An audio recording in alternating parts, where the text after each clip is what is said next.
এদিকে পটুয়াখালী জেলা bus terminal এলাকায় অতিরিক্ত ভাড়া আদায়ের দায়ে ৭টি পরিবহনকে ৫৪,০০০ টাকা জরিমানা করেছেন ভ্রাম্যমাণ আদালত। শুক্রবার রাত ৮:৩০ থেকে রাত ১১:৩০ পর্যন্ত যৌথ বাহিনীর সহায়তায় এ অভিযান পরিচালিত হয়। ভ্রাম্যমাণ আদালত পরিচালনা করেন পটুয়াখালী জেলা প্রশাসকের কার্যালয়ের নির্বাহী ম্যাজিস্ট্রেট মোহাম্মদ মশিউর রহমান।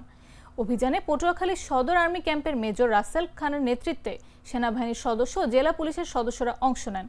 অভিযানে অতিরিক্ত ভাড়া আদায় করায় বিভিন্ন পরিবহন কোম্পানির চালক ও প্রতিনিধিদের জরিমানা করা হয়। কুয়াকাটা ঢাকা রুটের মিজান পরিবহনের যাত্রী জুয়েল মৃধা বলেন, ৬৫০ টাকার ভাড়া ৯০০ টাকা নিচ্ছে। প্রতিবাদ করলেই বলে গেলে যান, আর না গেলে নাই।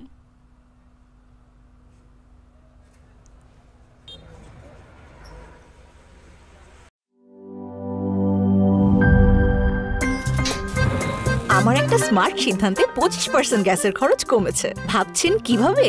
সাধারণ গ্যাস স্টোভ বদলে আমি এনেছি আরএফএল গ্যাস স্টোভ। এর সাইন্টিফিক নজল ও ব্রাস বার্নার ক্যাপ সমানভাবে তাপ ছড়িয়ে রান্না করে দ্রুত।